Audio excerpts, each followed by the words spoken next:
I'm going to jump off and let you do this. Okay.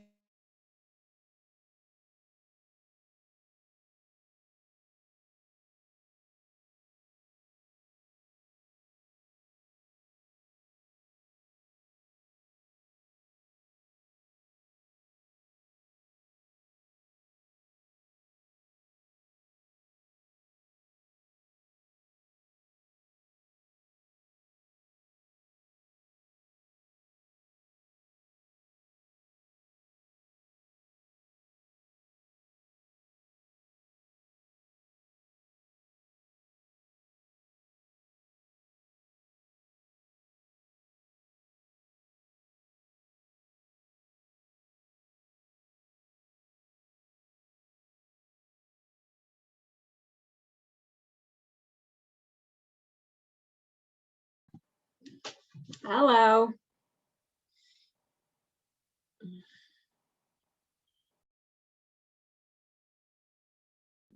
Hey, how's it going? It's good. I think I just saw the sun come out. I'm a little scared. Yes, like, look. Oh, I can see it because the light is perfect on your face. Well, thank you. So It's beautiful. Friday too. This is the Friday face. Yes. Powerful. Hey, Dennis. TGIF, buddy. Tired. I know, I right? shouldn't be. I shouldn't be. I'm just tired. And my hair is apparently going to get really, really long over the next 4 weeks, eh? Oh, I know. You know what though? You have really nice hair, so like show that off. Oh, there you go. There you That's go. that's my advice.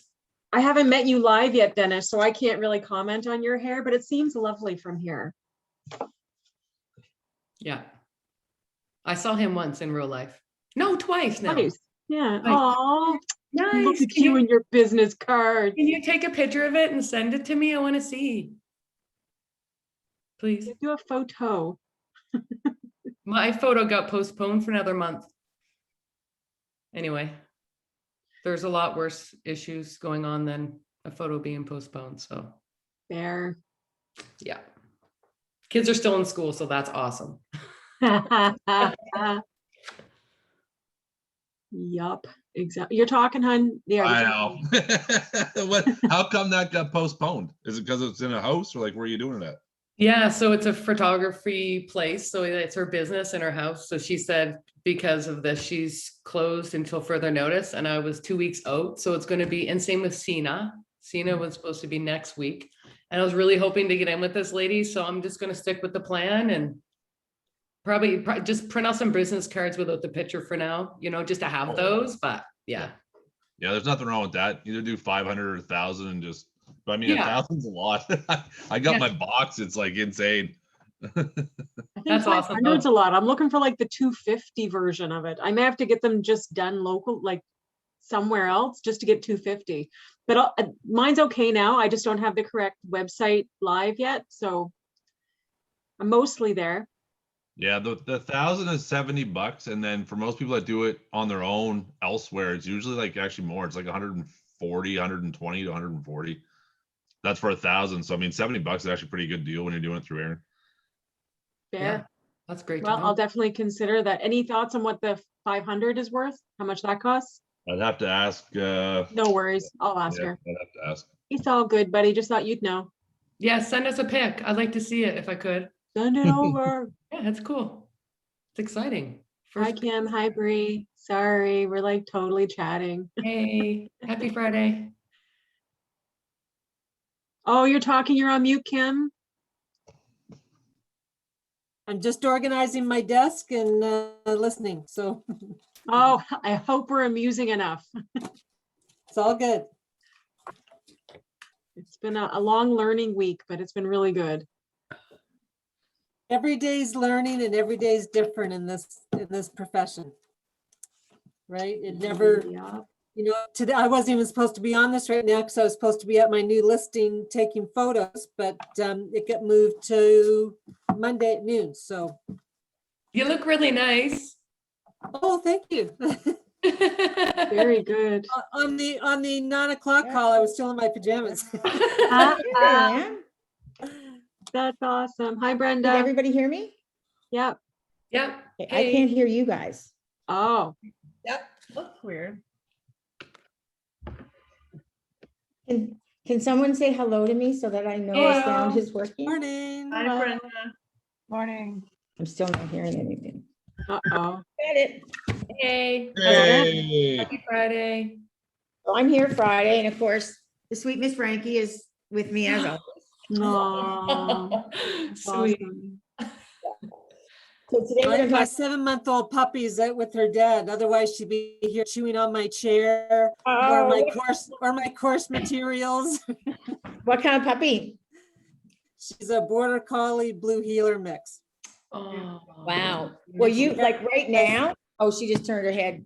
As soon as you guys start talking, she watches you guys. Oh, I'm sure. Yeah. Yeah. Where did you find your puppy, Kim? I'm waiting a few months. I've been searching. Well, it was just a fluke. We actually got her in Nova Scotia. We got her near Chester, Nova Scotia. Orchard Shore.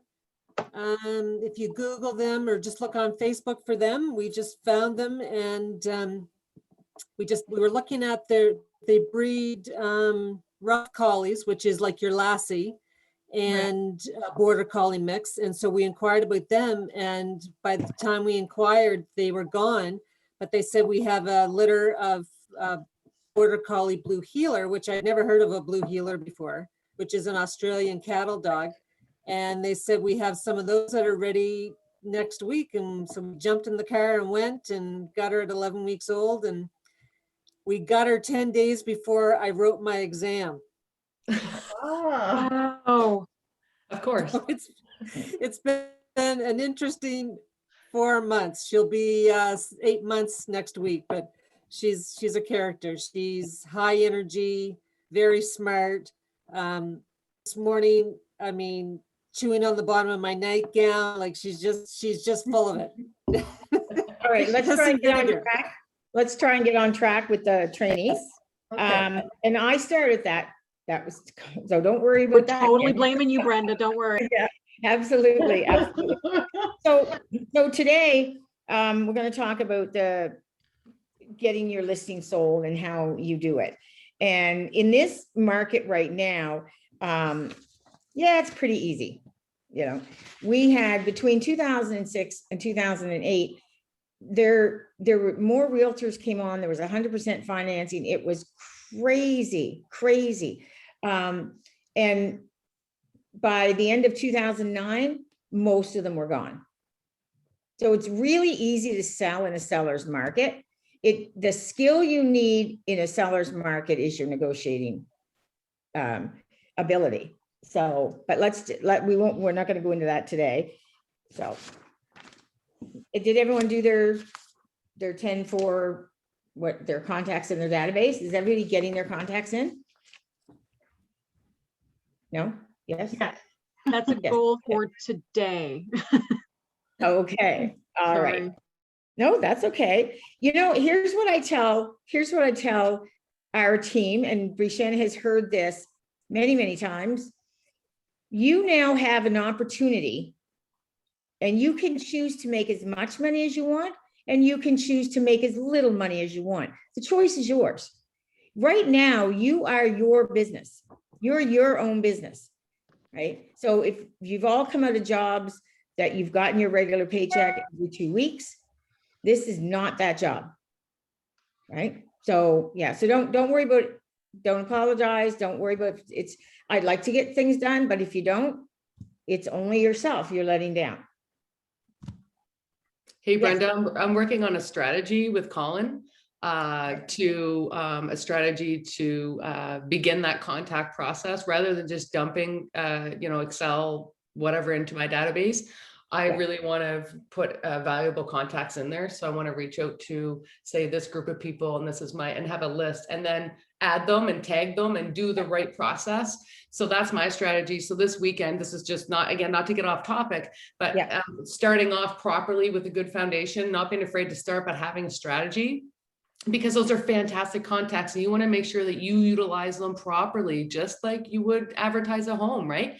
So anyway, I'm working on a strategy with him. So this weekend, my goal is to come up with a list of 100 people that I could pick up and say, hey, Joe, it's Jen. How are you? I have their number, and then to add them and go from there. So Yeah. yes and no, but I have a strategy in place. And also your sphere of influence. So when I first started, you can Google this. If you Google sphere of influence, they'll give you a list. Your dentist, your hairdresser, your vet, your mother, your brother, your friends, your cousins, people you golf with. So these are personal people that you want to get these all in. When I started, I was given a sheet. Was I given it or? Yeah, we had one. No, when I got to Keller Williams, I should say, somebody had a sheet. I can't remember which agent gave it to me. But when my first two girls came on to build their database, we Googled sphere of influence and they put it, because people forget your dentist and you forget your hair dry, maybe where you get your dry clean. What about your vet? You know what I mean? So there's lots of opportunities there to People that you have the phone numbers for, he said first. Well, because, and then to go to the other, another strategy for them, like Yeah. different strategies for. Yeah, but as you're putting them in, if it's your sphere of influence, then I would communicate with them to say, about going into your database.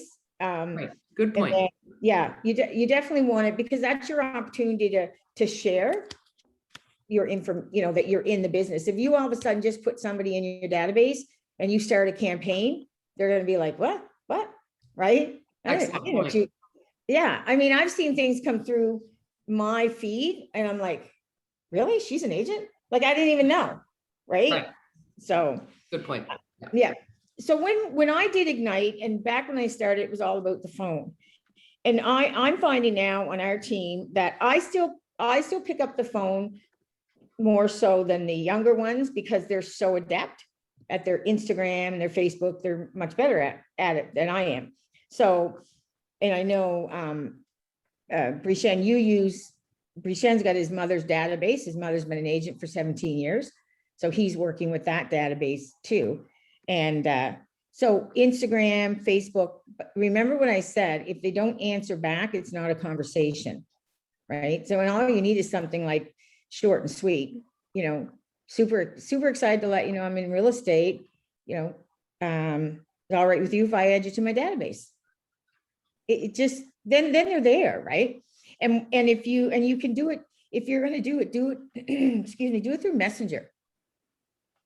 Don't, you know what I mean? Don't email them or that, like, just, I don't even know what this lady does, but she's been messaging me. Where's she at? Okay. Okay, yeah, just trying to sell me stuff. But yeah.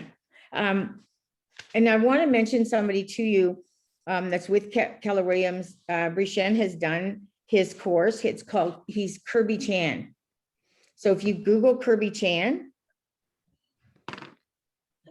And Bree, what did you think of that course? It was good. It made you think differently about Facebook, because I joined Facebook in 2007 when it was popular. And then as I got older, I wasn't using it anymore. I thought it was something that all the older people use, none of the young people use. So I was fading away from it.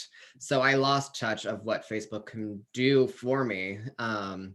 So it kind of reels you back in to market yourself, connect with people, and just optimize basically marketing for free. Like, you don't need to pay anybody.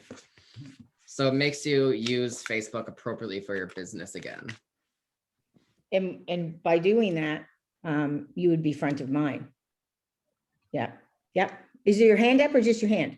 No, hand up. Okay. So I've heard you guys talk about this before. I've heard his name quite a bit. And I heard it was a course to sign up for, but is there an actual video somewhere within our YouTube channels that we can watch? Or If you Google Kirby Chan, you'll see videos. okay. Yeah, and you can watch them. It's not a free course. One of the courses I took, this was years ago, it was a Keller Williams. What I like about Keller Williams courses is the agents that are teaching you, they've done it.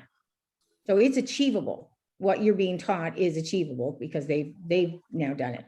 I did one called, it was Brad Korn. Now this would have been 10, 11 years ago. It was called Brad Korn. And it was all about your database and just working your database, you know. And same like with the calling. So like when I first took Ignite, it was just all phone calls. And one of the things that they do at Keller Williams, they really, really push that, you know, ask for business. That's not me. I can't call somebody up and say, hey, it's Brenda, how you doing? Just thought I'd give you a call, see if you know anyone selling real estate. Sounds really easy sitting here at my desk, but when I get on that phone, right? So what I do is I always have, and I don't want to call it a script. It's what I want to say that day, right? And so we have, I think it mentioned this on the last thing about our COVID script. Now with the lockdown that's come in yesterday, what an amazing opportunity to, you know, just assure them, just say, you know, like, oh my God, this is crazy, this third wave. I just want to let you know, real estate is an essential service. If there's anyone in your world I can help, please reach out to me. Anyone in your world is my favorite way of asking for something. Yeah. So you're still asking for, yeah. I was just going to go back to Kirby Chan. Back probably maybe a month and a half ago, he held a lunch hour webinar, and I'm not sure if that's been recorded or not, but it was really helpful. Okay. I'm not sure. Maybe David Whalen. Now, David, do you have an IT person or an IT person in Halifax that helps you with all your IT command and that sort of thing? me? Well, Keller Williams in Nova Scotia particularly. Oh, the trainers are through those videos and through Renee. Renee is very adept at command. She's an agent in our office. Jamie Green was doing it. Jamie decided to go with another company, and we wish him all the best. He's a sweetheart. If you go on to our Keller Williams YouTube channel, there is everything about command is on there. Yeah. Yeah. No, I just know that in New Brunswick, we actually were set up with, oh, there's Dennis showing something. Yeah, we actually did a webinar live with Kirby Chan about a month and a half ago, and I think it might have been recorded somewhere. I can try to find it for you. That Just would be to an let area. you know, I reached out to Kirby Chan just via Facebook, and he was very responsive over Messenger. So I'm sure he could get that resource to us. Yeah. So- He's really good. Kirby Chan Digital for Facebook, Elizabeth? Pardon me? Kirby Chan Digital? Okay. I actually friended him on Facebook as well. Yeah. That's Facebook, but that might be his business. Is that the guy you guys are talking about? Yes. Sorry, I'm just trying to see. I believe so. Kirby Chan Toronto. Yeah. Keller Williams Real Estate. So yes. Thank you. Yeah, it says right there, Kirby Chan, Keller Williams Realty. Yeah. And I'm gonna, now that we're talking about it, I'm gonna send him a friend request. Okay. He may have two because one of his Facebook pages filled up to 5,000. So he started another one. Wow. Oh, okay. But any questions like that, Erin is our go-to person. I always say, Erin knows everything. Yeah, she's really good. So the other thing that you could do is if you wanted to catch up with somebody over coffee, you know, is there anybody that you've kind of lost touch with? You know, try and have coffee at least once a month with somebody, you know, and touch base with them. So I'm on page 11. If you guys are using this. So get your head in the game. So what it's saying here is you've worked really hard to get the appointment and you've got the business, and that's great. But now what are you going to do to market that business? And I told you about the 2006, 2008. So today we're going to have a conversation like it's a balanced market. Okay. So it's in that 3 to 6 month range, and they want to know what we're doing and how we're going to market their property. So the first thing that I do is I develop, oh, I made a note here. Salesperson, I tell people all the time, Bree knows this, I am not a salesperson. I am not a salesperson. I am a real estate consultant. That's what I do. And I have two roles. I have the number one role is to market your property to bring a buyer. The next role is to negotiate the highest amount with all the best interest for you. That's my job. Right? When I think salesman, I think of used car salesman or someone knocking on a door with the vacuum. Because I don't believe that's what we do. That's not what I do anyways. So if you have a balanced market, it's and whatever you promise your sellers, that's what you're going to have to do. So make a note of just a minute. Yeah, I was going to mention this. The other thing too nowadays is there's we used to do a lot of things to attract just to the brand, and kind of grab a buyer and get both ends of it. And that doesn't happen very much anymore. Buyers are pretty savvy. They want their own listing. Because I know when I was reading this, a lot of it is based on, meeting buyers and picking up buyers there. But like myself, I like to do listings. And there's times where in a balanced market, I would have upwards of 25 or 30 listings and I have no buyers on the go. Right. Which I was fine with that because that's what I want to do. That's what I want to focus on. Right.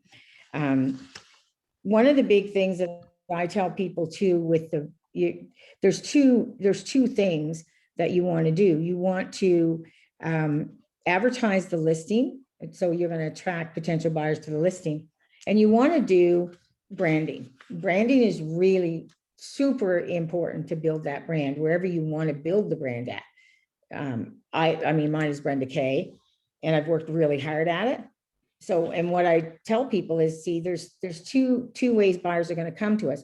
They're going to come from the advertising on the listing, or they're going to come because they jumped on Brenda Kay's website and saw your house, or they saw Brenda Kay on Facebook talking about something. You know what I mean? So that's attracting people to the brand. I'm on page 12. If I'm going too fast, just let me know.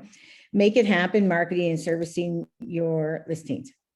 The very first thing you do when you list a house is you develop an avatar. What's an avatar? Avatar is just like a 3D version of the demographic of who's going to buy it.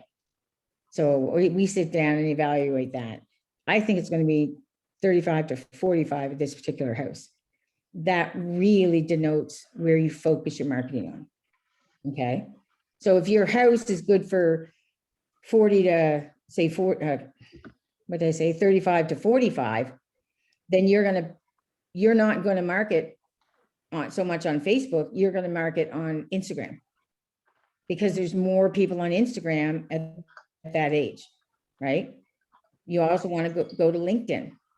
There's more people that age on LinkedIn, right?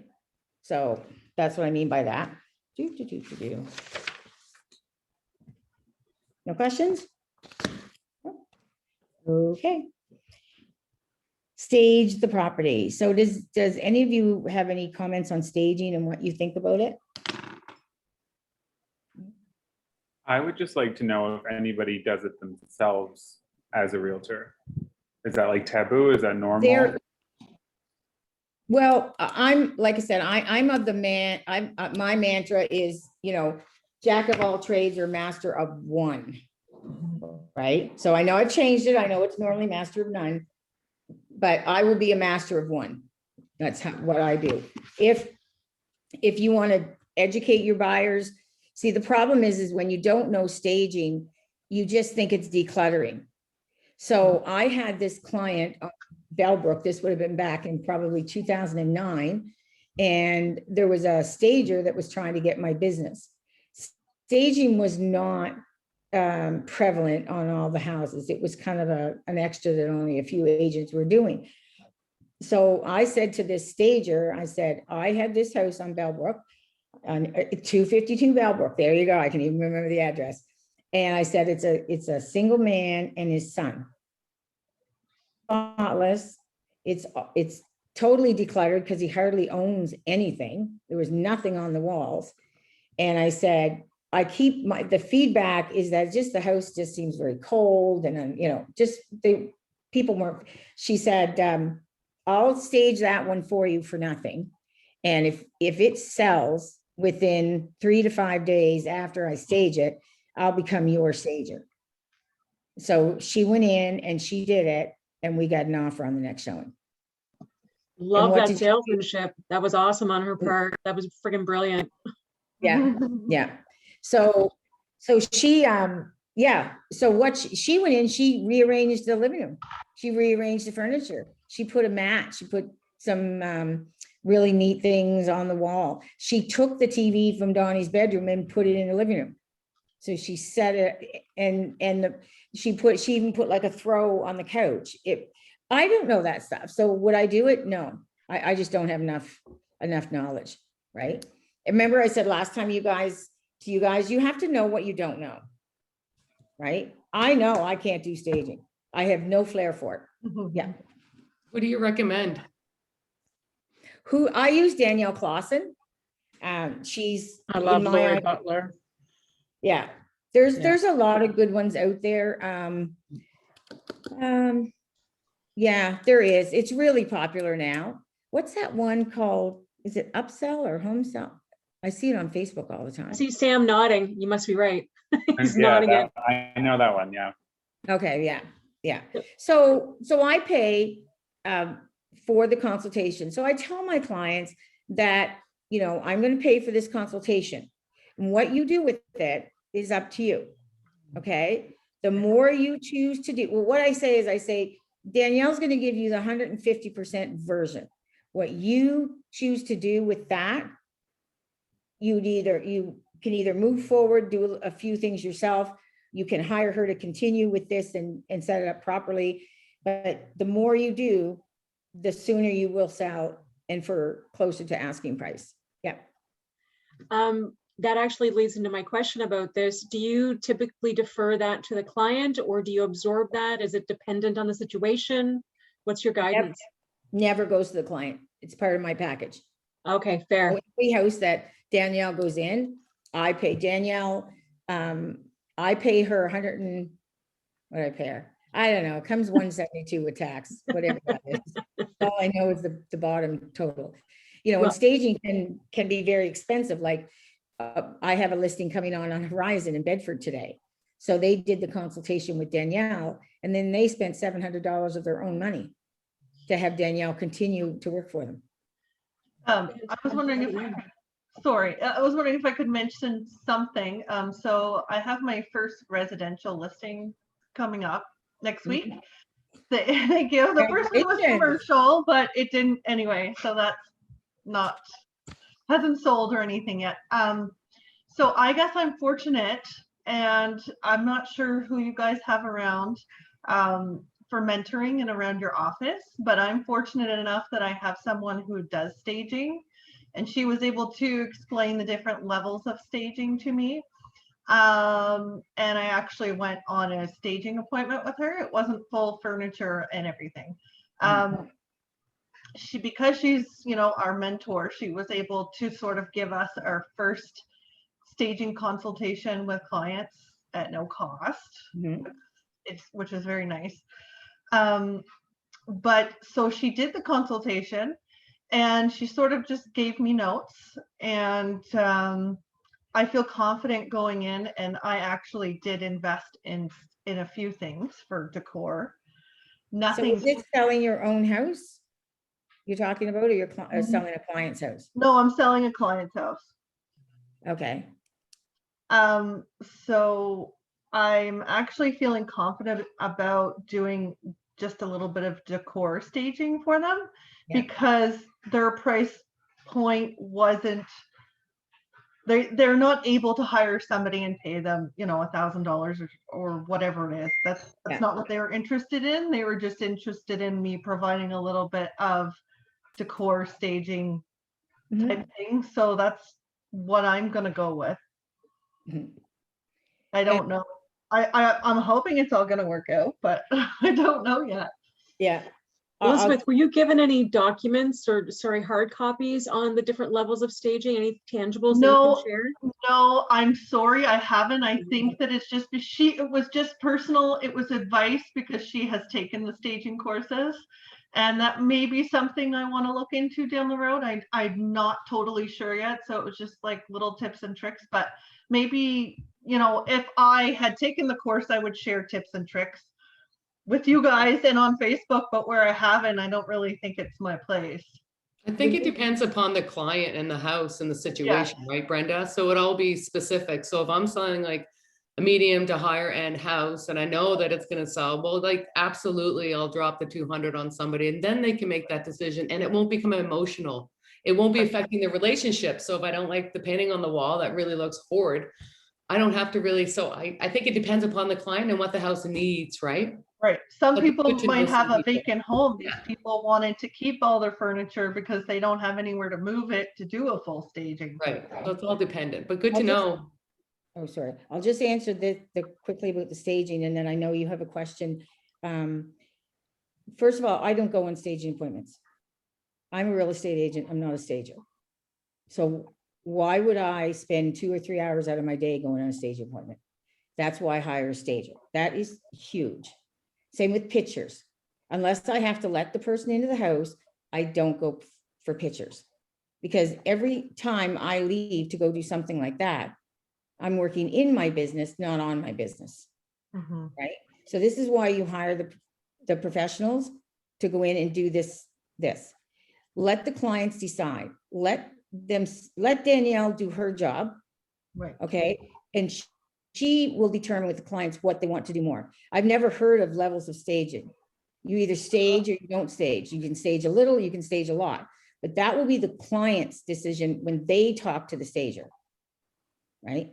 I don't advise on that at all. I always tell them, the more you do, quicker you're selling, probably get better money. Mhm. But I just, when you had said there about being on the staging appointment, Right. remember what your job is. It's to find buyers and find sellers.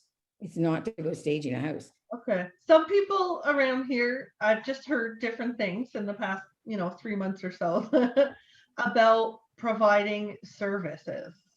So there are some realtors around who do provide extra services, like full service, so to speak. Like they still don't take their own photos. They still hire professionals to do that. But if there's something that they're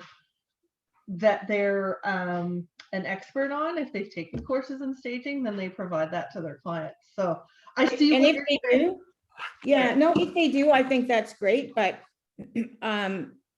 I think they should decide whether they want to be a realtor or a stager, because if they're Okay. spending all that time staging, they're not Right. spending it on real estate. Okay. Yeah. I really, I'm pretty adamant, and Brisha knows on my team, our Right. job is real estate, right? good. Yeah. But don't get me wrong, when you're not busy and you say, I want to do some staging, but see, when you're not busy, this is the time to build relationships with the stager. Send them in, have a coffee with the stager, talk about staging, see Okay. who you like, try a couple out, right? Like when I very first took Avril, this was years ago, took Avril someplace, I wasn't overly busy then. Right. I still I left, I didn't take her over, actually, she was there, but, yeah, no, I know what I'm good at and I know what I'm not good at, but always remember this. You're either working in your business or you're working on your business. The only way to build your business is work on your business. I really appreciate that because it's a different perspective for me. And that's, I guess, why I'm doing this course. So I really, really appreciate Good. that. Good. Really, Good. yeah. Yeah, Thank you very You- much. you're very welcome. You had a question? So question, but now that you guys just talked, I have a comment before the question. I think at the end of the day though, and it doesn't matter which, whether it's Elizabeth or Brenda, at the end of the day, it's your business and you have to enjoy what you're doing. If you enjoy doing the staging along with it and you want to offer that as a package, then that's what you do because that's what's going to keep you in the business and going. If you just want to focus strictly on that. But so at the end of the day, it's everybody's business. So if the one that Elizabeth that you had, and that's how she enjoys it and that's what she loves Right. to do, then that's what they do, right? So we have to stay in it. So my question though, because I think I'm getting it figured out, but I'm a little bit lost. So when you say that you pay for staging, Brenda, I was thinking that you pay for the staging. It sounds like you don't. It sounds like you pay for the consultation, and it's I up to the pay- client whether they want to go further with it. Absolutely. Okay. I provide what a I thought. free consultation. I don't go. Danielle owns the company. She knows what needs to be done. She talks to the clients. They're now her staging clients. They're my real estate clients and they're her staging clients. Okay, so at the end of the day, you pay for the consultation of like 175, like you said, taxes in.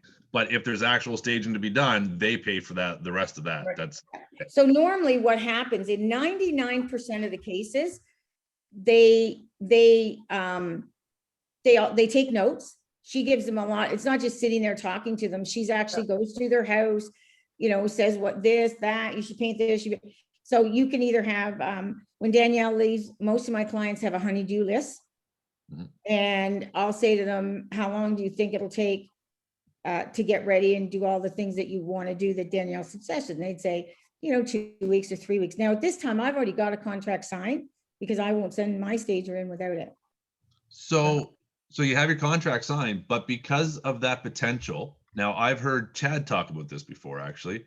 Would you set them up for exclusive for that 2-3 weeks so you can still list it, and then once it's staged, switch it to where it's not exclusive? Well, what I do is I usually tick the MLS button anyways. And then what happens is you can only do that for 72 hours and then it becomes you have to do an amendment. So if you don't, so I normally tick it. You can tick exclusive if you want, but during that period, no, I don't market the property. I market that it's coming, but I definitely don't want to show it to anybody because it's not ready to be showed. The reason I signed the contract first is because I never used to. I trusted people and I got bit in the bum once. It's a And- business, right? This is life-changing really for all of us to hear. For me anyway, this conversation about how to properly stage and your advice. And then, Yeah. like you said, you make up your mind what you want to do. You might go in the house that might be perfect. Great. Yeah. But I mean, I love the fact that you're sharing this because I will do that. Well, what would be better for your business? Go to a house and do some staging or get on your computer and interact with potential clients to build your business. And what's better for the client? It's better to have a professional. It is better for the client. It is. So Yeah. that's amazing. I Yeah. will be doing that. That's great.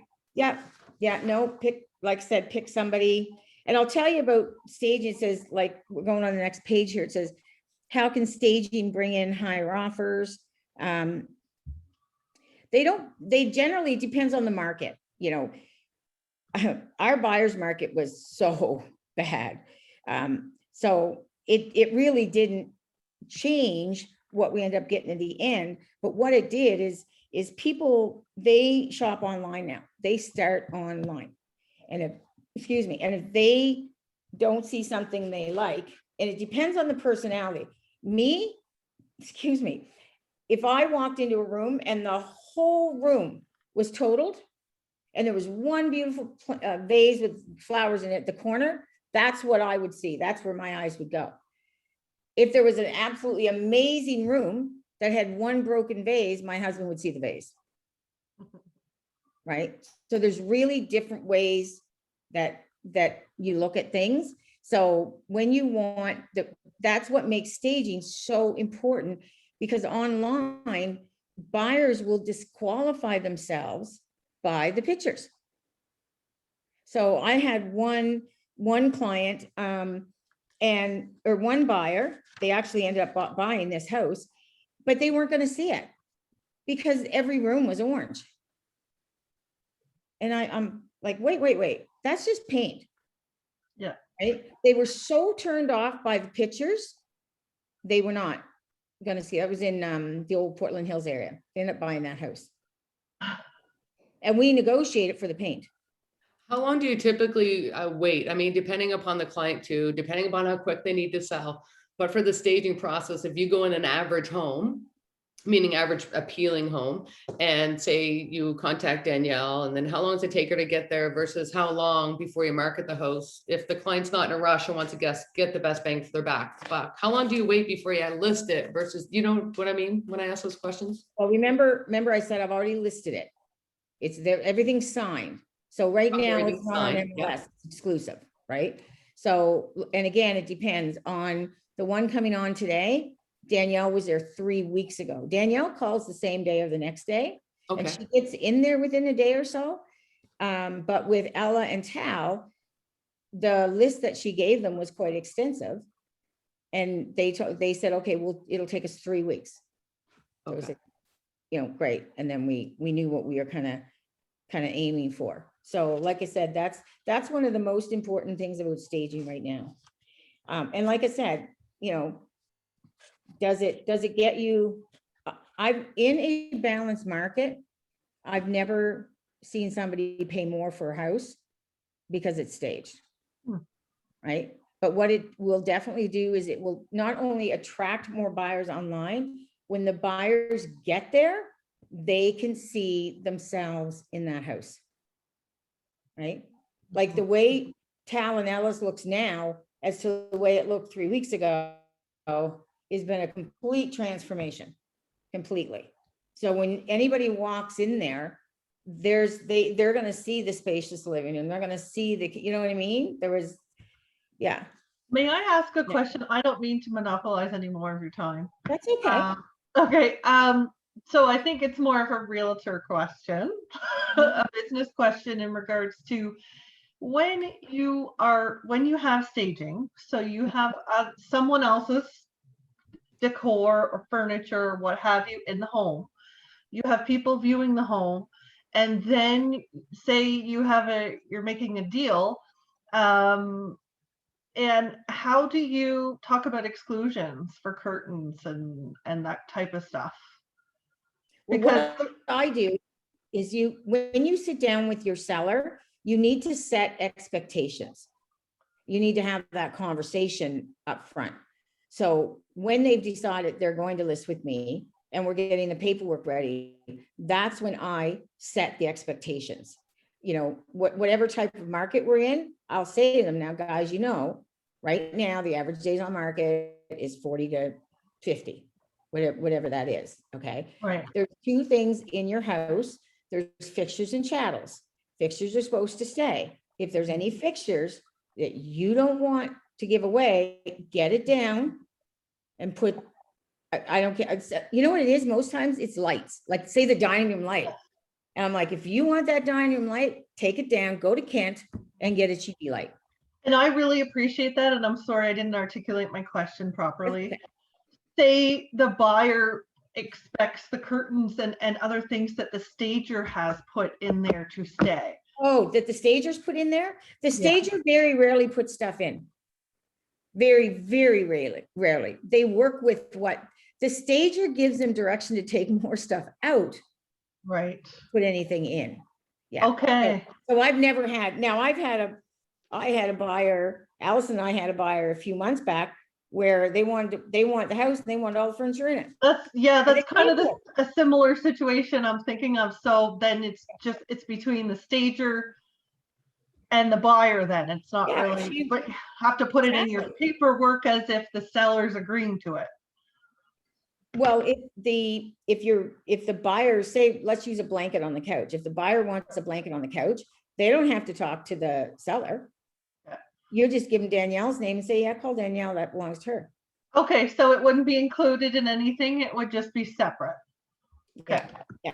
And like I said, I've never in 13 years had a stager put up curtains. I've Okay. had them take them down. I've seen I've seen different circumstances here so far. So I'm glad to hear your input because I guess I'll have to ask them what they do when it comes to chattels. Well, fixtures are fixtures. Now they can take their drapes, but they can't take the rod. Okay. All right. So here's how you think of it. I'll be right back to you. Here's how you think about it. If you took your house and you turned it upside down and you shake it, everything that falls out is a chattel. When you flip it back up, they're fixtures. Anything remaining is a fixture. So if the buyer, if the buyer wants the curtains, then you put it in there. If the curtains belong to the stager, you call the stager because you know her very well, right? And say, hey, Danielle, those curtains that you put in 28 Horizon, buyer wants to buy them. You open to selling them? Yes or no? Okay. It has nothing to do with the offer. Okay. If it belongs to that. So if you send me the offer, I'm gonna, because you're gonna talk, believe it or not. I mean, a lot of agents think they can text through a whole fucking thing, but you can't, or I won't. You know, that's when you you let the buyer's agent know too and say, look, you've asked for these specific curtains, you know, we're gonna counter that those curtains are not included. I'll find out from Danielle if you want to buy them, if she wants to sell them. That's it. Okay, thank you. I'm trying to make things, less complicated as possible, but it is. You'll always get, I had a client last night. So one of my clients offered to sell the TVs for a certain price. And the buyer thought it was too much money and didn't want it. So I called him out and I said, they don't want your TVs. Of course, he's probably, I said it nicer than that, but we did have a conversation about price wise. And he goes, well, they're not having the mount. I go, yes, they are. And he goes, well, I want my mount. And I said, we had this discussion, Jeff. Right? We had that discussion. So if there's no mount there on closing day and they walk in the morning, you better get ready for $1,000 deduction, because that's what a buyer's lawyer will want. They're not going to just deduct $200 or $300. They're going to take $1,000, and he settled down. He was just pissed because they didn't want to pay his price for. Well, you have to do that because if that's what they've agreed to, that's what they work, and that's the way it is. Yeah. So again, that's like I said, if I hadn't set that expectation that when I first sat down with them, they would have been, well, why can't I take it? So obviously I haven't had the fixtures and chattel conversation with them. Yeah, on that. Yep. Do these conversations get shorter over time and experience? Well, it's just one statement, I'll explain the difference between fixtures and chattels. I'll tell you what has to stay. It takes all of like 60 seconds for me to do. Okay. Brenda, I got a question around the staging, and it centers around personal photos, because I've gotten a few different opinions on this. What's your feeling on having, sometimes you walk into a house and there's a wall full of kids' graduation photos and family reunions and things like that. Like, do people generally respond well, or can that be a negative? I don't comment on it because that's Danielle's job. Okay. I don't even bring it up. I work closely with a stager. I have for years. She's a very good friend of mine. And she says everything personal needs to be removed because they need to imagine their own life in it, not yours. That's right. So, and that's her first thing to say, that everything personal needs to be removed. Yeah. So If like I said, I'm not the stager. So, so I'm not gonna bring that up. If I do mention one or two little things as I'm walking through the house, I always tell them, if I say this and Danielle says that, listen to Danielle, not me, right? Because Danielle's the expert. So how would you handle the following objections? Buyer start online. Oh, we talked about that. I made a bunch of notes here. Do you have to make repairs? So when you're going through the house with your listing client, what I do is I say to them, now we're going to go through, try and put your buyer's hat on, and we'll have the conversation as if you're a buyer. So we go through, I actually don't take notes anymore. I just turn my video on. And as I'm walking, I'm turning the video, the phone, and as they're talking, I can hear everything they say. So now I don't miss anything anymore. Well, unless I lose the video, which I have done. So when I go, when it's little repairs, and I always say to the seller, like, there's that tiny little repair over there. So probably better to get that looked after, because buyers see something little that's not fixed. They think, does this guy have no pride of ownership in their house? What about big things that he can't see? He doesn't even fix something that small that he can see. So little repairs matter. They really do. And then why can't we sell the house as is? And you can. buyers may skip it or buyers may go to see it. It all depends, like I said, what they see online. That will determine whether or not they're going to go see that house, except in this market. So it's important when we're doing this course to work like it's a balanced market. To learn like to try and do market the listing, page 16. So price the home competitively with the current market and price trends. I just lost a listing there the other week because the other agent put a ridiculous high price on it, you know, and mine didn't come out. Well, even in this market, it's not going to sell right away, because even this market, you can overprice. So for instance, I know my numbers really, I'm really adept at especially in certain neighborhoods, Calway, Eastern Passage.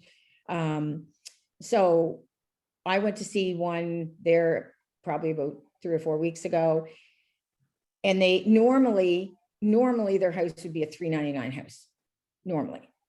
So I said to them, if you price this at $429.9, we could possibly get as high as $530 or $540 in this market. Nope, I want to put it up. I want to put it up as high as we can. If you think we'll get 5+, I want it priced that way. So I said, okay, so we pushed it up to $489.9. And we had probably about 15 showings, and we only got 4 offers. And the offers were all, you know, in a certain range. I can't say what they are, in a certain range. And they say to me, well, how come we didn't get this? How come we didn't get that? Because you pushed it to the top. You already asked for that $100,000 in your listing price. Well, you asked for $80,000 or like in your listing price, right? So I was able to kind of go back and forth with 2 and get it up a little higher, but every market, like you got to price your home accordingly. Advise sellers on how to attract buyers by showing their home in the best possible light. So that's talking about your staging. Did anybody look at the listing presentation? What? Oh, Yeah, that's okay. I just wondered. So I'm not going to read every single one of these. I mean, you guys all have the papers this too, right? In PDF. One of the things when you're What talking. page are you on, please? I'm page 16. Thank you. So I'm going to pick out ones that are really important. Respond to all buyers' inquiries immediately. I try and respond to somebody within 20 minutes if I can, if I see the call. There's been times where, you know, especially when we were in a buyer's market, when you got a phone call on a property, I would pull my car over and call that person back. We were that deep in a buyer's market that there's no way I wasn't going to contact that person immediately and try and get them in there. And even if somebody, it's funny, agents will say this all the time. Yeah, if because I've had calls and done this. So buyer will call me up and say, hey, I'm so-and-so, I'm working with Jack Smith, and realtor from Remax. He doesn't have time to take me through your listing. Can you take me through? What do you think? Absolutely, I would. Absolutely. It's my listing. I have a duty of care, confidence to my seller. So who better to walk through the house with a potential buyer? Now you've got the buyer all excited and they'll go to their agent. And when I get back in, I call the agent and say,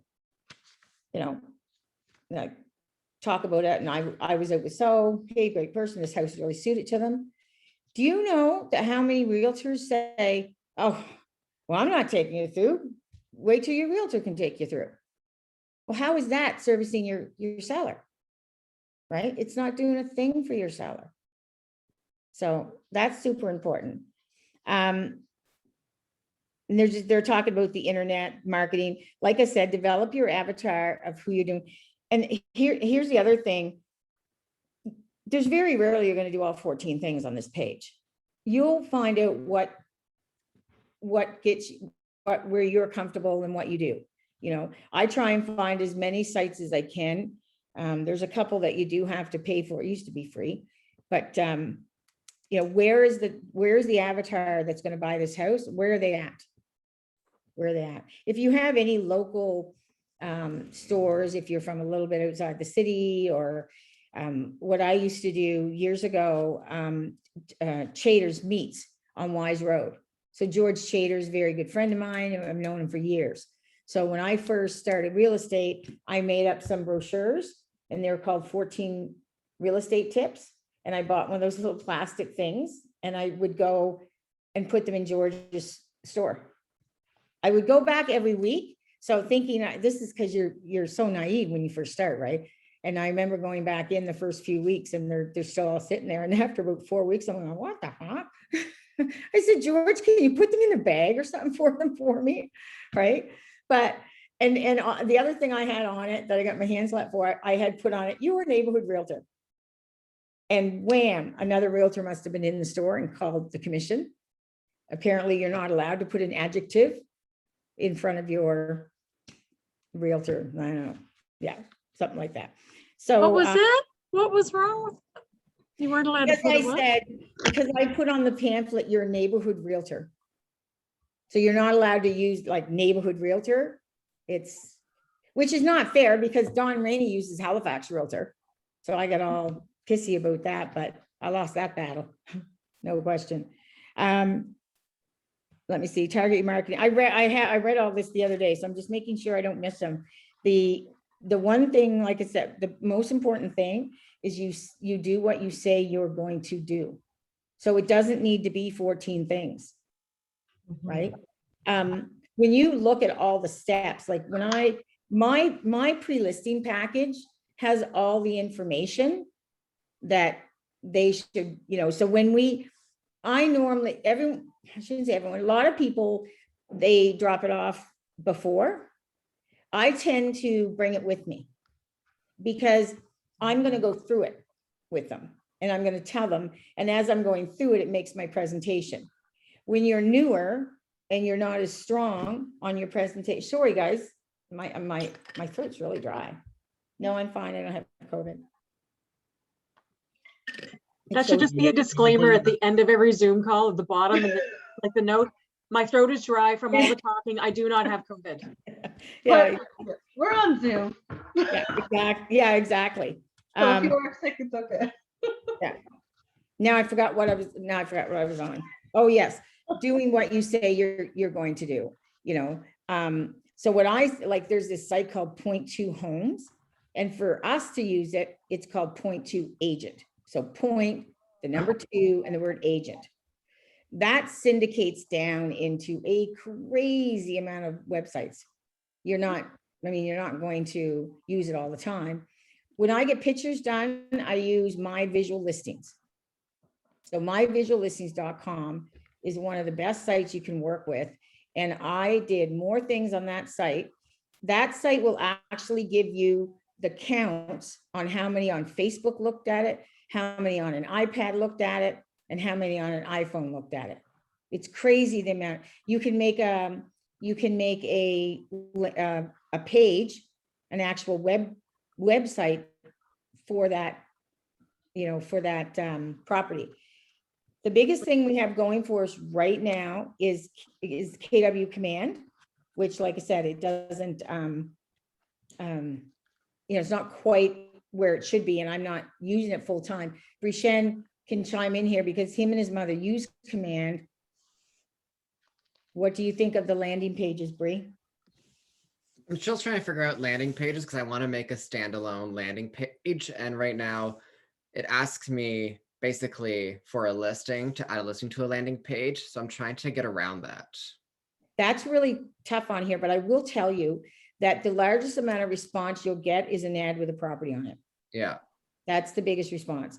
Yeah. So that side of Command I use, and I use it a lot. I actually have a mortgage broker that pays me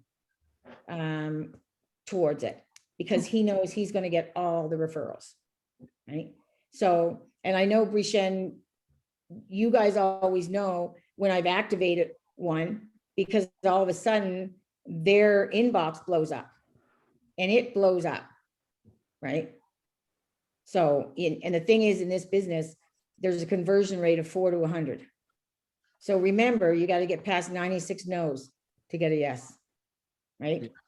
But Bree has gotten, I thought you got a client off that, did you? Didn't you? That lead? wasn't me. That was Allison. Yeah. Yeah. I got a lot of no's. Yeah. Allison does really, really well on it. She puts them right onto a smart plan that she's developed. Command has some great smart plans, you know, but the thing is, they're in your database, and you definitely want something like a newsletter or this or that. I'm going to be upfront. I'm still in eEdge. I still am there because I'm not, I've been there for 12 years, really hard to pull me out of there because of all the features that they have. And I know Command will do it, but the landing pages in Command, I use them a lot. So you're a new agent, you have no listings. What do? You list somebody else's. You just go to that agent, ask for permission. My first buyers came from one of Marianne Cowan's listings off Kijiji. Right? You guys have the opportunity to put, like, you can put $10 on, right? I mean, I'm not spending that much, maybe 50 bucks, maybe 50 bucks a week. You could get leads with $10, right? When are you putting the landing page out? You know, your day, what day are you putting it out? So there's, you know, there's a lot of unique things. I only have about 4 to 5 marketing things. I don't have 14 things, right? Because I know I'm not going to do 14 things. So I don't tell them that. On page 17, pricing. Now choose one of the daily 10-4 homes. What is that? I can't find any homes. Did you guys look at a home?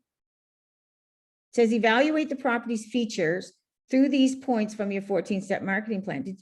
Write and comment. So what did you guys do in the last class? So the last class, we spoke about CMA and things to consider when doing a CMA and to, you know, get the best price for your client. When it comes to the 10-4, they want you to look at 4 homes, 10 homes. Somebody can help me here. I think it's 10 homes a day of either showing or like just on MLS to get to know what's going on in your neighborhood, compare. Yeah. Sort of a plan. Okay. So the first one, I mean, I don't need a property in front of me to do it, is the home price properly according to the market comps. So of course that's huge.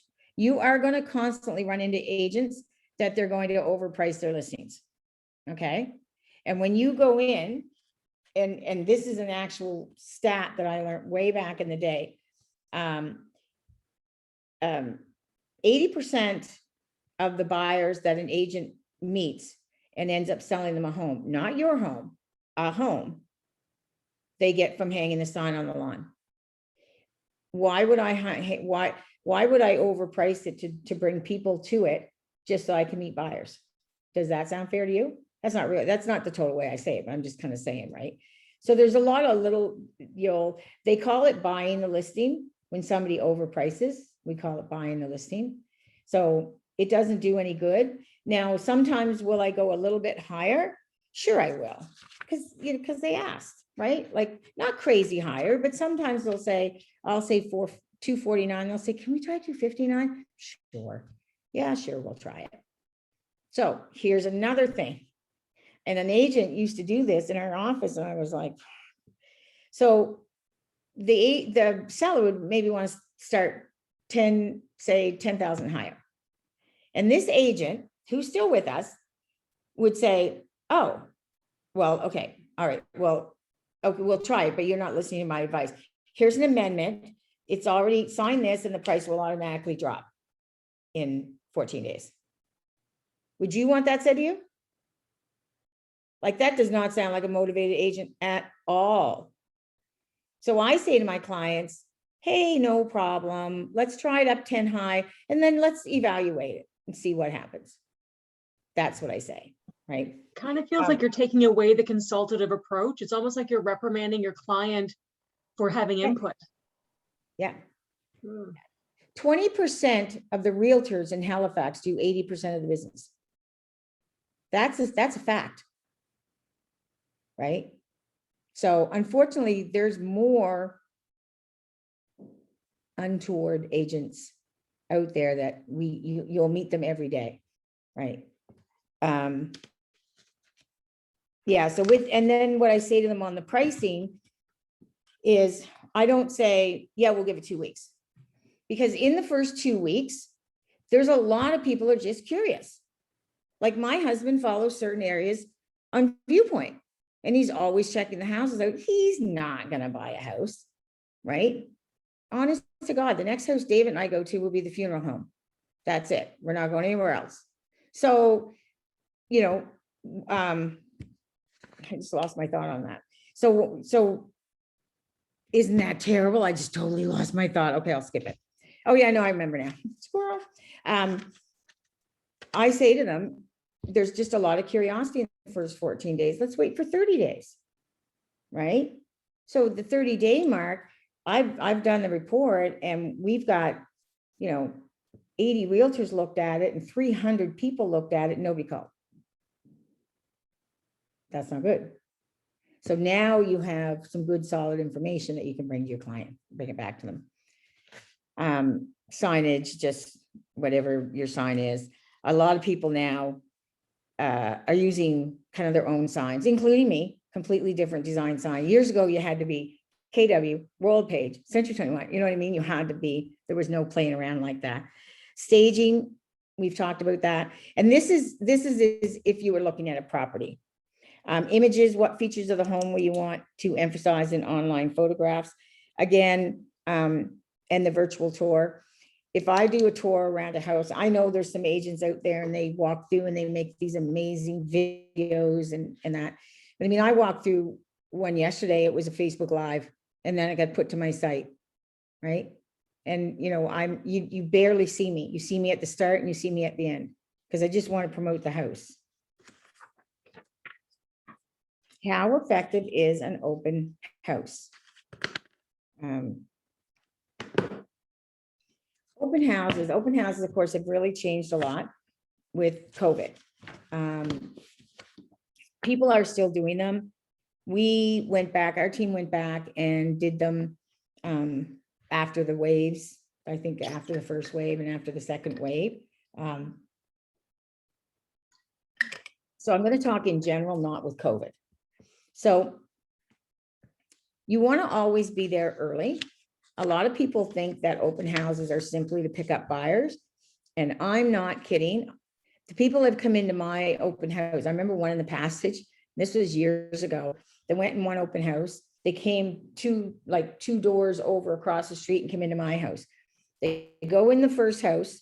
The agent was sitting on a chair. And he said to them, he said, "Hey, how you doing?" He's really friendly. He said, "Yeah, just take a walk through there." And then he went back to whatever else he was doing on his chair. Right? And then they come over to my house and I greet him at the door. I have a thank you letter. So my thank you letter was short and sweet. It was always attached to the cut sheet. So they would get both from me. And, you know, "Thanks so much for taking the time to view this beautiful property. Here's some special features of the home to take away with you." Boom. Right? So I've done that, and I'm introducing myself, and I've asked them, you know, back in the day to get sign-ins, you know, like what I say to people at my open houses. I mean, I do electronically now, but I say, you know, "Would you mind signing in? Just keeping track. I promise I won't stalk you." If they don't want to give their name, that's fine. Most of them give it to me. I also tell them, you know, that I always say, "I'm not going to stalk you, but I will send you a thank you note."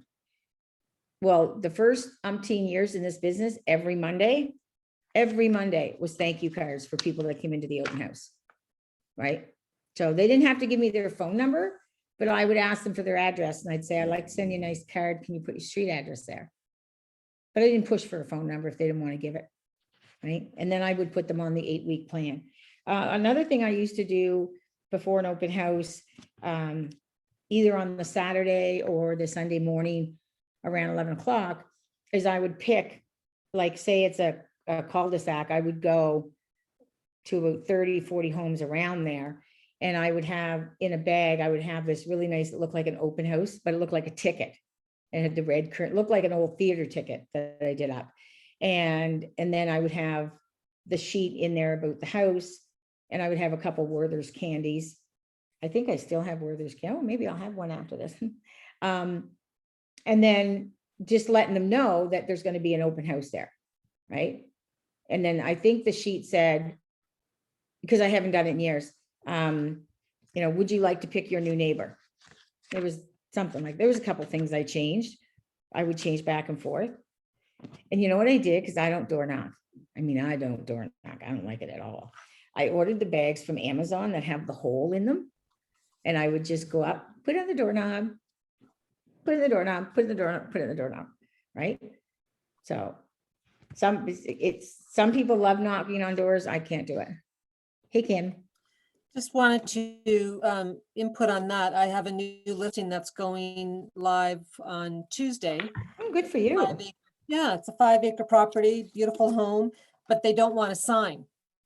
So as I'm listening, I do apologize. I am multitasking and listening to all the conversation, but I just wrote a letter on our letterhead yesterday, which the one that goes live on the MLS on Tuesday, that day or the next day, I'm going to the neighborhood and I just put, hi neighbor.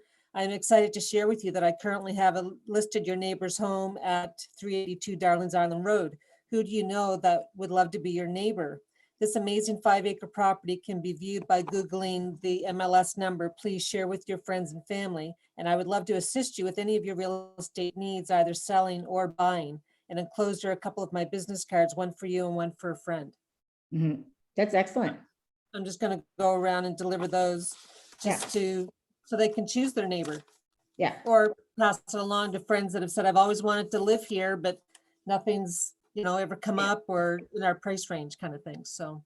Yeah. And if you have, because there's going to be a lot of people not home. That's why I order the bags on Amazon with the hole in them. They're 6x9 clear bags with the hole in it.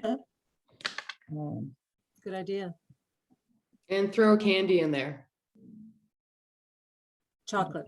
Yeah, exactly. That's a great idea. Thanks for sharing. Yeah. I just have to text one of my girls here because there's something going on here. Sorry, guys.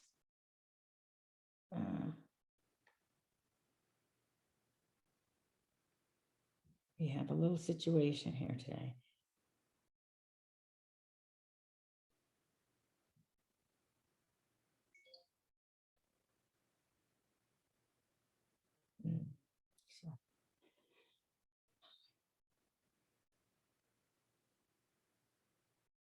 Okay. Yeah, and then when they come in, you know, open houses, I use the Ford method of talking to people. So I don't let them walk around the house by themselves. Not that I don't let them. I don't want them to.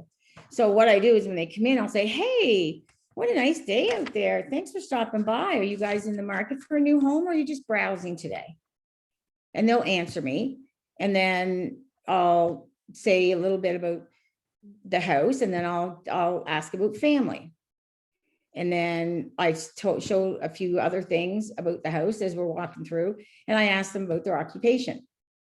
And I do more information, and then I reach out and I say, recreation, and then what's your dream home? So that's called the Ford. So that's family, occupation, recreation, dreams. So I just go through with them, and yeah. And I always have something like Withers, whatever they're called, candy. And then of course you're going to put your open house out on Facebook. That will be huge.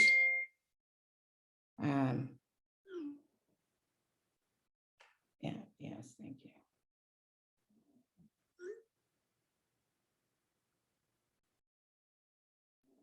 Okay.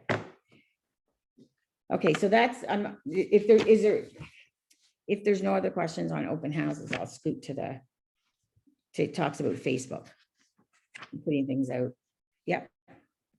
Are seasoned agents typically open to newer agents doing open homes for them? Like, is that We a love thing it that happens?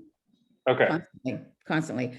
I built my open house business on Mariana's listings because I didn't have any. yeah, okay. My Right. mentor doesn't do them, so I'm trying to like find other people that I can do them for. Yeah, I would just ask around the office. You know, I mean, I have my team, so, you know, we all do them. I would go to, just ask your mentor who he'd suggest. I'm just trying to think who has lots of listings. Because, you know, we used to get, this is before I had my team, we'd get really frustrated, and there was all these new agents that had no business, and we couldn't get anyone to cover an open house. I would love to do one. Yeah. So right now, again, it's taboo. I was gonna do one Sunday in new Yes. construction. I'm not doing it. Yeah. Everybody's too hyped up right now for it. Yeah. So we're gonna talk about social media ideas. So using images you post on Facebook, and then I wrote Kirby Chan, huge. I never had any luck with Facebook. I'm just, you know, there's another agent I know that does, you know, she's gotten quite a few leads, but just a sec. Sorry, guys, this is pretty serious. Okay. Tweet tips about moving and staging. Here's the thing. So social media, here's what I would do. And I did. I would go to, oh, what's her name? All you have to do is Google real estate, social media contacts. And like I said, her name escapes me, the one I used to, Katie something. Go to agentcrate.com, Agent Crate, AGENTCRATE. Plan your content and take a few hours.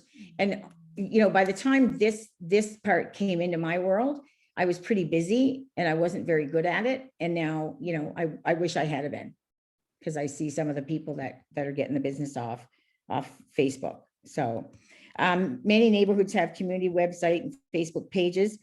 You can do your open houses on that. Maybe do not advertise houses because they'll kick you off, most of them, because they don't want realtors advertising on them. That's not what they're meant for, right? But you definitely can go out, you know, get involved. If you're not involved in your community website now, get involved. Get involved, and then you'll be touching more people that way.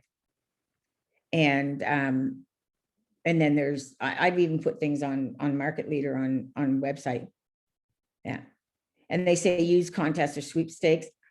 I've never had any luck at that, but if you start them right away, some people get lucky with them. I don't. I had an Easter one out that you got the sheet and you could color it, and you won a whole basket of Easter treats, and it was filled with craft supplies from Michael's. I got one. So that's why I don't do them very often. Community websites.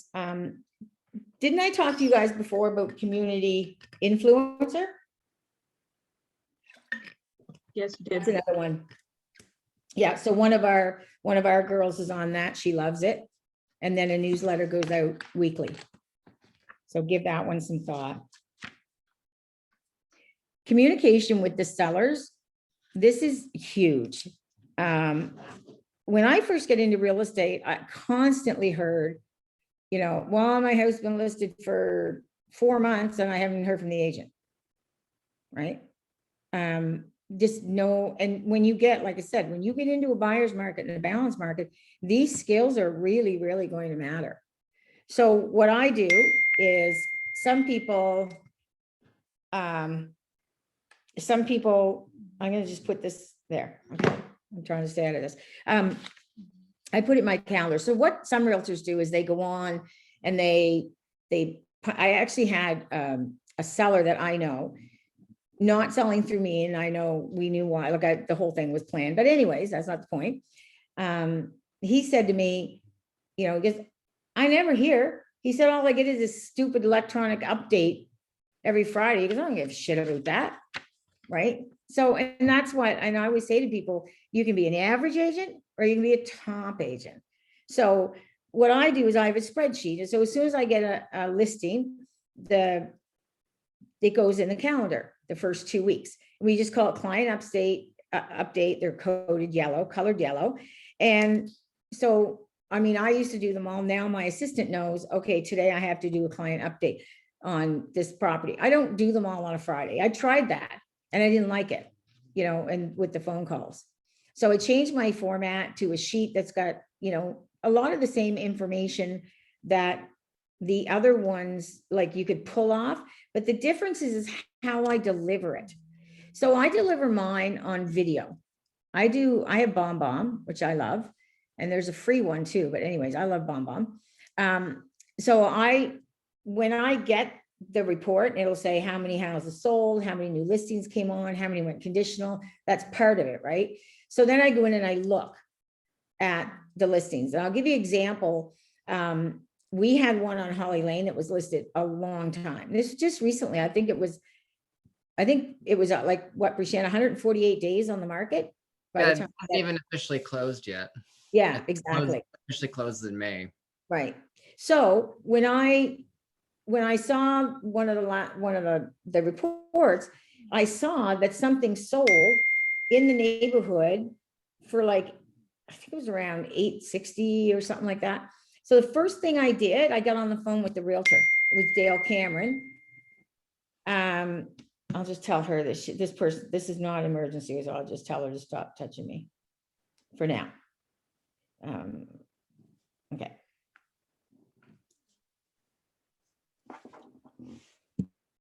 So what I did is I got on the phone with the realtor, and I know him. His name's Dale, really nice agent. I'm like, hey, you know, Dale, you know, I just noticed that you had this property down here and you've already got an accepted offer on it. And then he told, you know, he knows, I said, you know, any clues you can give me as to, you know, what it is and sold so fast. And he said, oh, Brenda, that sold so fast because it's actually 3 PID numbers. He said, you can divide it into 3. So the value is in the land and the development.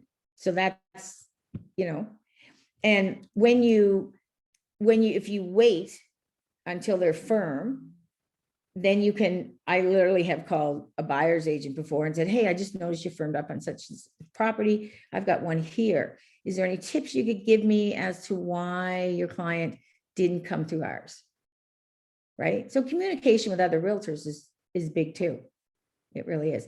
So then when I did my video email or VMail, whatever you want to call it, I said to them, you'll notice that the one sold is because you also get a client update, or sorry, you also get an update at CMA.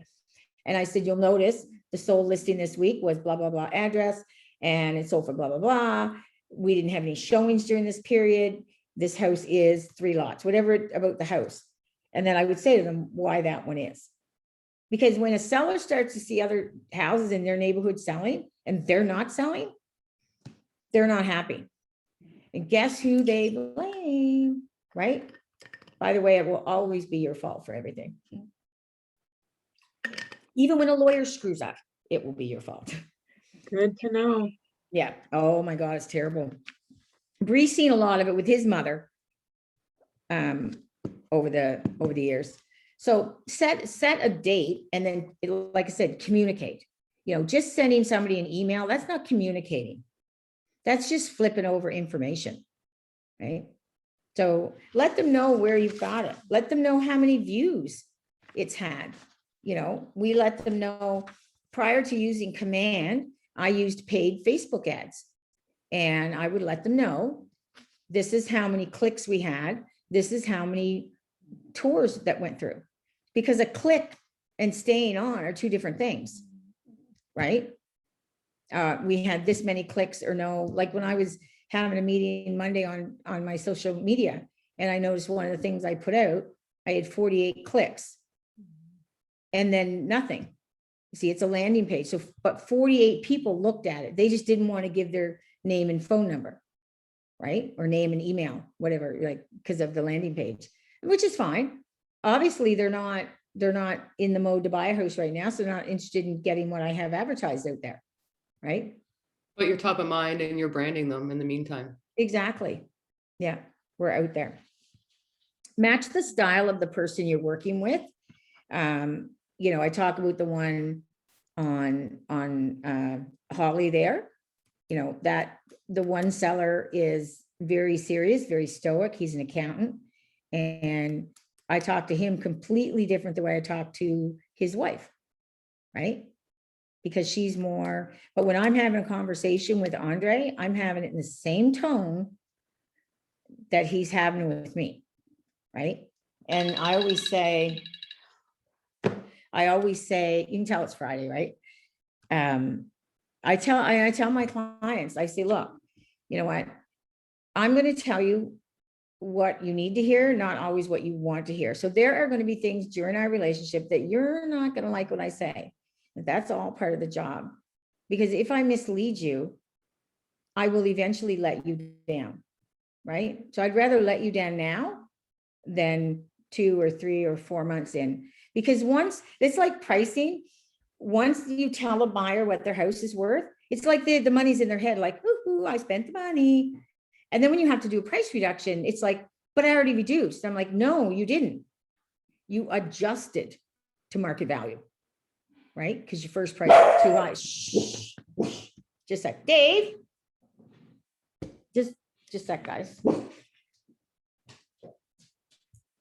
you give me some water?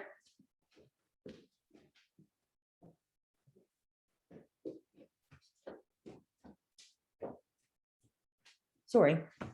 Yeah.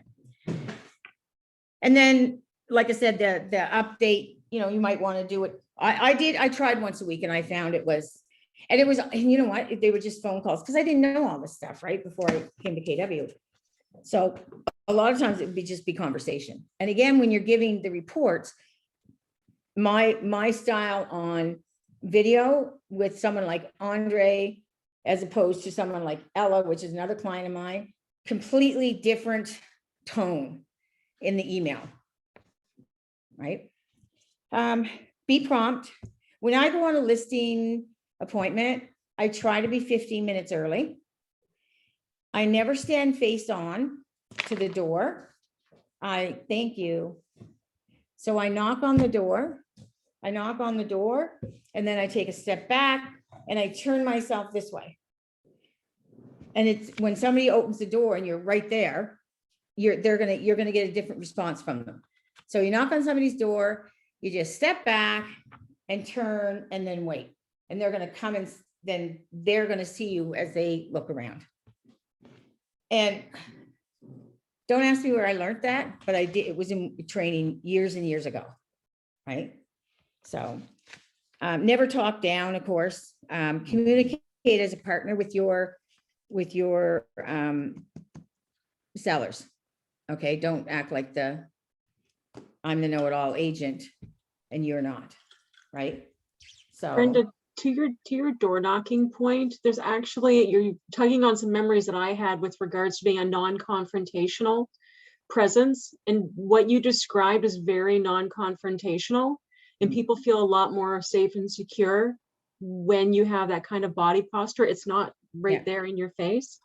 So I can't remember where I saw it either, but it's really great to be reminded of that. it is.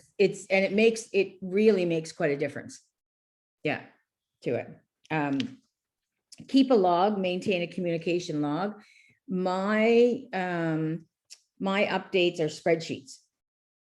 So, you know, I can, and if I want to make a note on what I said, I can. Honestly, I don't normally, but I can go back any week and see how the market's changed, how the numbers have been hit, you know, how many views here, you know, and the reason is I like that is because, you know, when I'm talking to a seller and I'll say, you know, look, you know, over the last 6 weeks, we've had 1,000 views and we haven't even got anyone considering an offer right now. So let's chat about that. Right. So price reductions are really hard conversation to have with sellers. And it takes a long time to really get comfortable having them, right? Did me. Decision-making focus, of course, like I said, with Holly, when we go over, Cheryl and I both know to focus on Andre. Because Holly's not gonna make any decision at all. She's gonna do whatever Andre's happy with. So know who is the guiding light, so to say. My chair keeps dropping. Did you guys know that I'm going lower? That's why I keep going like that. I thought you were losing your umph. I think this is a No. long day. She's like losing posture over there. No, no, it's my chair. Yeah, always under promise and over deliver. Again, that's really huge, you know, if you over promise, and that's what I say, even with the price, it is so difficult to get them down. And be solutions oriented. So when you see that there's a problem, then when you tell your client, offer them the solution at the same time. Okay. So in other words, if I see something in their house that I think could be potential, maybe it's a ductless heat. I'll use a ductless heat pump, for example. When I was going through a house a few weeks ago and someone asked me about, do you think I should put a ductless heat pump in? Would that help make me sell? And I said, it would make your home a lot more attractive. I said, you're not guaranteed to get 100% of your money back. Because remember, this is a balanced market, but you'll make your home more desirable to the buyer. You know, oh, where do I get a heat pump? Look, you just call Don McKenzie at East Wing Products in Dartmouth, tell me you're a client of Brenda Kay, and they'll look right after you, right? So, like I said, have solutions. I mean, everybody usually has like, let me see. Okay, I'm trying to think of another one. Restricted showings, that's another one, you know. They want that. The problem is the showings are restricted. So come up with a solution that makes them best. What I did, okay, for instance, this weekend, starting today on the one I have on Horizon, Ella said to me, Brenda, I will never be able to keep this house clean, like for the stage of them coming in and when will they come in and how many times will they come in and you know what the kids are like and blah, blah, blah. I said, okay, here's how we're going to do it. We'll hold showings between 9:30 Friday morning and 4 o'clock Sunday afternoon, half-hour intervals, and you and Tal go away with the kids for the weekend. That's what they did. And we're getting booked. It's crazy. That's the other dinging on my phone. That's a lot today, right? So she had no idea that you could literally say, we're only letting people look at it this day, right? And her fear was, well, we might miss buyers. No, we won't, not in this market. And I explained why and how. And so I used to have somebody, this was a different industry, but I used to have somebody that would come to me that worked under me and said, she'd bring me out. And finally I said to her, I said, Marcy, you know what, listen, you know, I need someone that can bring me solutions, not just the problem. If I'm sitting here solving all the problems you're finding, I'm also just going to the stores again myself, right? So it's the same thing with your sellers. Communication tips, sincerity, be honest and reliable. And, you know, if you don't know something, just say, you know what, I'm not quite sure on that. I'm going to make a note and I'll get back to you. And make sure you get back to them on it. Understanding, focus on their needs, wants, and values. There unfortunately is a lot of realtors out there that the person is nothing but a deal to them. It's a paycheck. So, and I wouldn't, you know, they're not 100% focused on theirs, on their needs and wants. Deliver what is promised and expected. If you say you're going to send a report every 2 weeks, if you say you're going to pick up the phone, you know, on communication, if you say you're going to put it here, put it there, do it. Yeah. Exceptionality, provide the extraordinary and uncommon. The broker at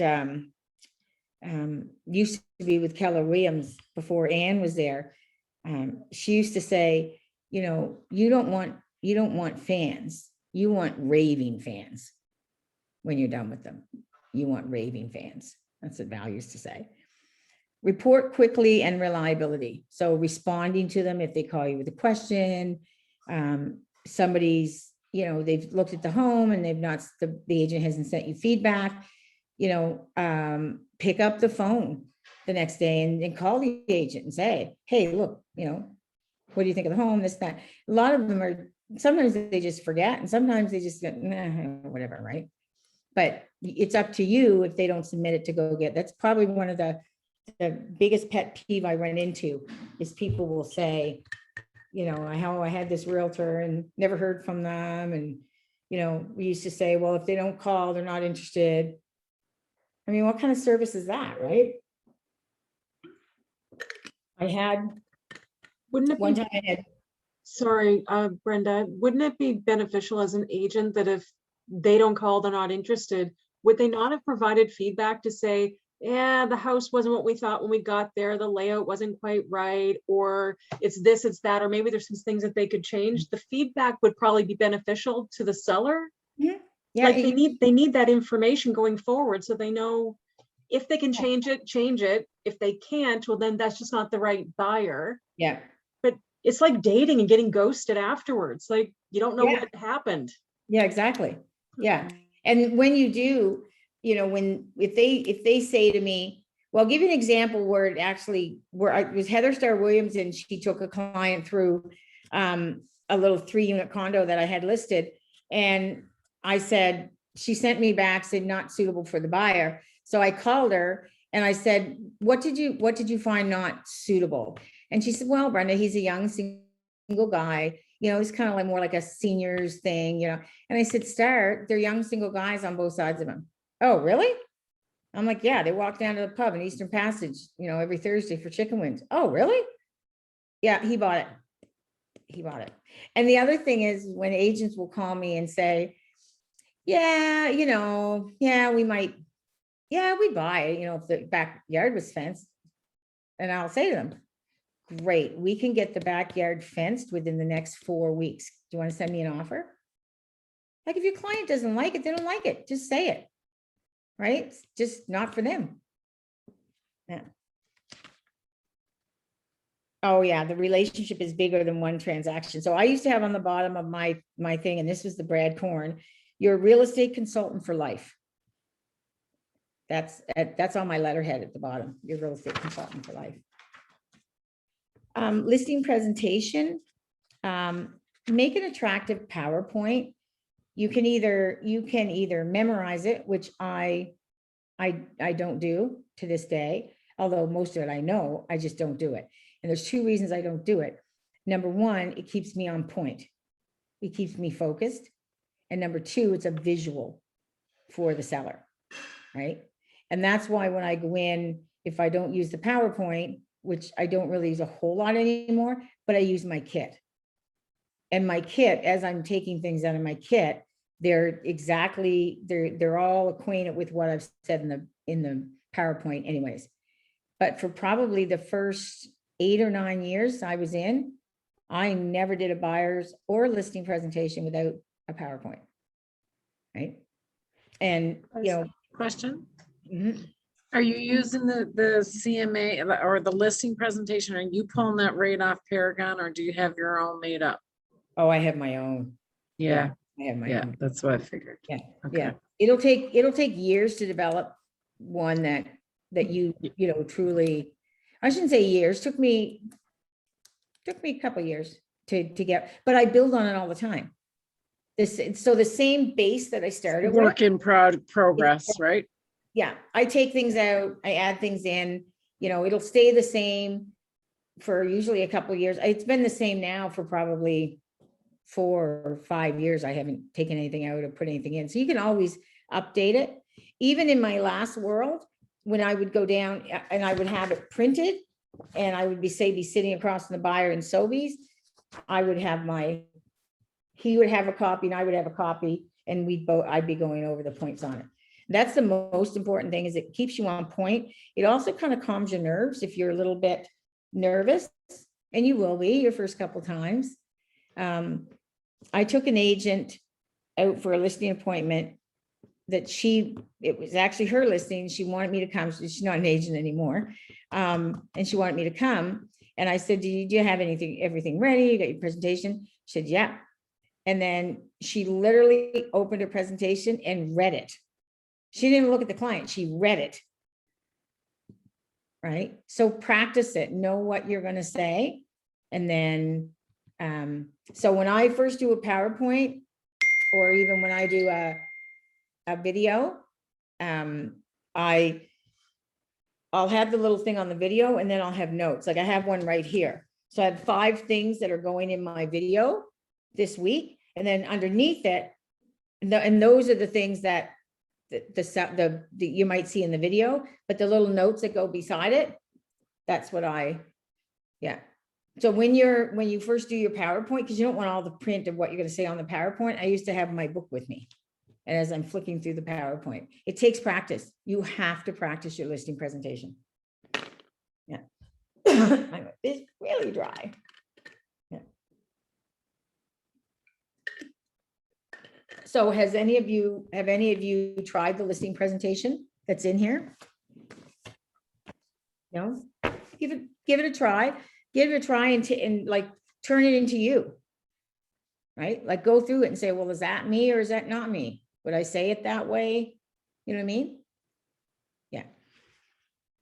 That's what it says here. Practice, practice, practice.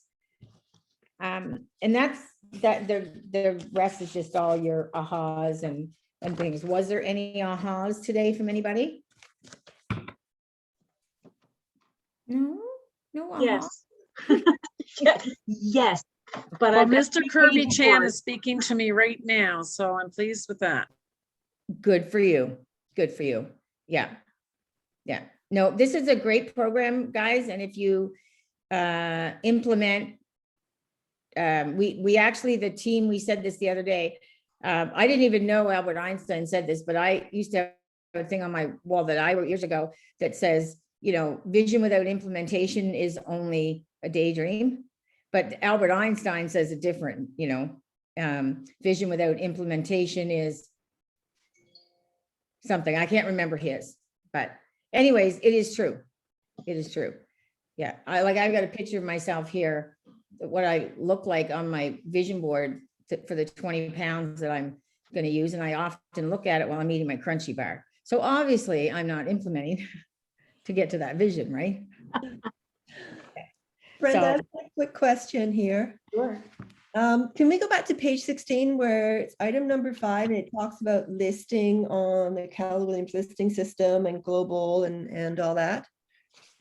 So when we load up our listings on Paragon, obviously they don't automatically go. Like I'm not sure how everything gets linked up. Paragon is just the back door of realtor.ca. Okay. So you want a site like point two agent that will feed down to other sites. There's a couple of them but that's the one. Sometimes somebody else will have seen something and I'll think, oh God, that sold a while ago. Where did you see it at? Oh, I saw it on blah, blah, blah. And I'm like, really? So yeah, I have clients like that right now in Ontario and they keep sending me all these ones that are pending. And I finally said, Tanya, are you not using the site I sent you? She said, no, we're using Point Two Homes. So it's the realtors are not updating Point Two Homes. They're putting them on sites and they forget about them. Yeah. Okay, because I mean, potentially some listings coming up, but they're vacant lots. And in our area, it's a lot of Europeans that are buying them. Yeah. And Where's so your maybe you area? can reach them, Eastern Shore. Oh, really? Where Yeah. at? Where are you at out there? I'm East Peswick. Oh, get out of here. I was just on East Peswick yesterday. Oh, Yeah. well, I'm in Porter's Lake. I'm okay. right down the road from you. Well, you should get Yeah. together for coffee sometime. Yeah. How far down the shore do you go? I'm right now just starting out. I'll go as far as I need to go. I mean, hopefully going over to this island on Saturday, which I already have listed, but I want to go over and take pictures because right now all I have is, the POL map on it, basically. Yes. I had one of my clients, like longtime clients, and I do like he builds things and anyway. So he called me up, and this is about 6 months ago, and he said, Brenda, I want to see this place in Larry's River. I'm like, Larry's River, Jesus, that's 3-hour drive. That's like Country Harbor, right? I was like, no, I don't want to go there. And he said to me, he goes, well, Brenda, it's priced at this. What would be the gross amount that you'd make off it? And I was like, $1,600. He goes, is $1,600 a day not good for you? And I'm like, yeah, when you put it that way, I suppose it was. So I ended up going down there twice. So but think about it. It was $800 a day. And there I was like, I feel like driving. What other job will pay you $800 a day to go do something? Yeah. So that's what I say, the opportunities to make money or not make money, it's up to you guys. And I'm down for a boat ride. It's supposed to be nice tomorrow, so. There you go. There you go. All right. Anything else I can do? We all good? Thank you so much. All right. Very valuable. Thanks. I take the most notes when you're doing the sessions. Oh, I don't know what everybody else is like, but I feel like all I do, you get to see this part of my head because all I'm doing is writing notes. oh, that's so nice. Thank you. Fantastic. I I'm feel not the even same saying way. it to be nice. It is a truth bomb for you that you just are throwing out gold every time you say something. Oh, It's well, wonderful. Yeah, you. I totally agree. Very good. I echo that. Yeah. Well, thanks, guys. Everyone have a good weekend and stay safe. You Okay. too. Yeah. Excellent session, Lorelei. Thank you so much. Thank you.